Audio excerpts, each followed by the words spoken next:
गरीब बहू का जादुई घास का एसी। एक छोटे से गांव में सरिता अपनी बहू और अपने गरीब परिवार के साथ रह रही थी। बेटा, आज हमें ये रात को सारा काम खत्म करना होगा, कल ये सारा ऑर्डर का सामान जाएगा। माँ, मैं तो कोशिश कर ही रहा था लेकिन घास ही खत्म हो गई। अब आप ही बताओ ना, मैं क्या करूँ? हमारे पास और कोई चारा नहीं है, हमें जंगल से और घास काट कर लानी होगी। इस समय जंगल में जाने का फायदा नहीं है, कभी भी कुछ भी हो सकता है। जंगली जानवर रात के समय ही बाहर निकलते हैं। अजय बिल्कुल सही कह रहा है बहू।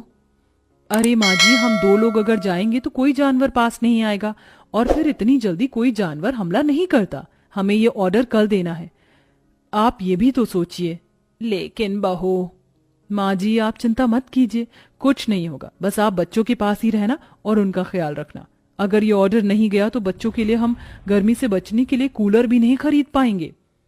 सरिता की बहू भाविका और उसका बेटा, वो तीनों घास से पंखे कूलर बनाने का काम किया करते थे, इसलिए उन्हें घास की जरूरत पड़ती थी। वह आधी रात के समय जंगल में जाते हैं। भाविका, जरा से भी हलचल हुई तो मुझे बता देना, कभी भी कुछ भी हो सकता है। ठीक है जी, मैं आपको बता दूंगी। अजय और भाविका दोनों ही जंगल में घास काट रहे होते हैं, तब उन्हें झाड़ियों से आवाज आने लगती है। क्या तुमने भी वहां से कोई आवाज सुनी है? हाँ जी, मैंने भी सुनी है। मैंने तुम्हें कहा था ना, इस समय आना ठीक नहीं है। चलो देखते हैं उधर क्या है। भाविका और अजय झाड़ियों के पास जैसे ही जाते हैं, उन झाड़ियों के पीछे से एक आदमखोर भेड़िया निकलता है। भाविका, भागो यहाँ से, यहाँ पर तो बहुत खतरनाक भेड़िया है। अजय और भाविका दोनों अपनी जान बचाकर भागने लगते हैं। अजय, अब हम लोग क्या करें? कहीं भेड़िए ने हमें खा लिया तो?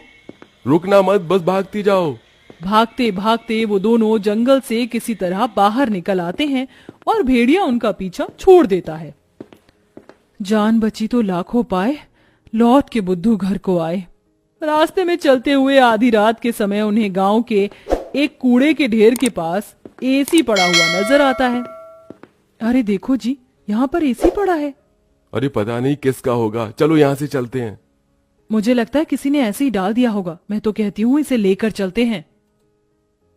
भाविका अजय को एसी ले जाने के लिए मना लेती है, जिसके बाद वो दोनों उस एसी को घर ले आते हैं। तुम दोनों तो घास लेने गए थे, ये क्या लेकर आ गए हो? ये हमें रास्ते में पड़ा मिला। जब हम कूलर पंखे बना लेते हैं तो एसी भी बना सकते हैं। इस खराब एसी को छोड़ो और ये बताओ, क्या तुम घास लेकर आई हो? सरिता के ये बोलने के बाद जंगल की दुर्घटना के बारे में दोनों बताते हैं, जिसे सुनकर सरिता हैरान रह जाती है। अच्छा, इसका मतलब बहुत बड़ी मुसीबत से बचकर आए हो तुम दोनों, और साथ में ये कचरा उठाकर ले आए। वह तीनों बहुत ज्यादा परेशान हो जाते हैं। कल का ऑर्डर पूरा करने के बाद उन्हें कुछ पैसे मिल जाते, लेकिन घास न होने की वजह से उनका ऑर्डर पूरा नहीं हो पाता और वह ऑर्डर कैंसिल हो जाता है। अगले दिन उनके टूटे फूटे घर के अंदर धूप की किरणें आने लगती हैं, जिससे बहुत ज्यादा गर्मी हो जाती है। हे भगवान, कितनी गर्मी लग रही है, घर में पंखा भी नहीं चल रहा है। मुझे भी बहुत गर्मी लग रही है। पिताजी पिताजी, हमें बहुत गर्मी लग रही है, हमारे घर में एक पंखा भी ठीक से नहीं चलता। बेटा, थोड़ा सा सब्र रखो, कुछ दिनों में मेरे पैसे मुझे मिल जाएंगे तो मैं घर के अंदर एक अच्छा सा पंखा लगवा दूंगा। हमारा वो ऑर्डर तो कैंसिल हो गया, लेकिन सुबह में घास ले आई थी मैं। चलिए गांव वालों के कूलर और पंखे में घास लगा देते हैं, उससे कुछ तो पैसे आएंगे। हाँ, तुमने सही कहा। भाविका और अजय दोनों मिलकर पुराने कूलरों के अंदर घास लगा रहे होते हैं और यहाँ घर में राजू दिशा गर्मी से परेशान हो रहे होते हैं। काश कि हमारे घर में भी कोई एसी होता। तभी दिशा की नजर उसके पिता के लाए हुए एसी के ऊपर पड़ती है। अरे राजू, जरा इसे देखो, लगता है पिताजी हमारे लिए एसी लेकर आए हैं, पर उन्होंने ये एसी अभी तक क्यों नहीं लगाया? क्योंकि ये एसी खराब है, बस इसीलिए। कल रात तुम्हारे माता पिता को यह कूड़े करकट में मिला था। ये सुनने के बाद राजू इस बात से तो खुश होता है कि उसके पिताजी पुराना ही सही, कम से कम एक एसी तो घर पर लेकर आए। कुछ देर बाद वह अपने दोस्तों के पास खेलने चला जाता है। ढोलू ढोलू, कहाँ हो तुम? चलो खेलते हैं। आज मैं नहीं आ सकता, बहुत गर्मी है और इतनी गर्मी में मेरा मन नहीं कर रहा है आने का, क्योंकि मेरे घर के अंदर एसी लगा हुआ है। मैं उसकी ठंडी हवा में ही बैठना चाहता हूँ। क्या कहा, तुम्हारे घर के अंदर भी एसी है? हाँ, और हमारा एसी बहुत अच्छा चलता है, बहुत ठंडा कर देता है घर को। राजू यह सुनकर बहुत खुश होता है। वह वापस अपने घर पर आता है और अपने पिता से कहता है, पिताजी मेरे लिए एसी ठीक कर दीजिए, बहुत गर्मी होती है घर के अंदर, मेरे सभी दोस्तों के पास एसी है। राजू बेटा, मैं एसी ठीक करने वाला नहीं हूँ। कहीं मुझसे एसी खराब हो गया तो ज्यादा पैसे चले जाएंगे उसे ठीक करवाने में। अरे पिताजी, आप तो एक्सपर्ट हो, आपको तो सब कुछ आता है, आप एसी को भी ठीक कर दोगे, मुझे पता है। राजू के कहने पर अजय एसी को ठीक करने की कोशिश करता है। अजय को लगता है कि उसके ठीक करने पर एसी ठीक हो गया होगा, लेकिन एसी ऑन होते ही उसके अंदर से धुआं निकलने लगता है। ये क्या हो गया? लगता है ये एसी खराब है, फेंक दो इस एसी को। राजू गुस्से में ऐसा कहकर चला जाता है, जिसके बाद उसे इस तरह देखने से उसके दोनों माता पिता परेशान हो जाते हैं। हमें हमारे बेटे के लिए एक एसी तो बनाना चाहिए। भाविका और अजय दोनों अब सारे काम छोड़कर उस एसी को ठीक करने में ही लग जाते हैं। वह उसकी ठंडी हवा खाने के लिए उसके चारों तरफ हरी घास लगा देते हैं, जिससे कि उस एसी की हवा और भी ज्यादा ठंडी हो जाए। चलो, अब एसी तैयार है, इसे चलाकर देखते हैं।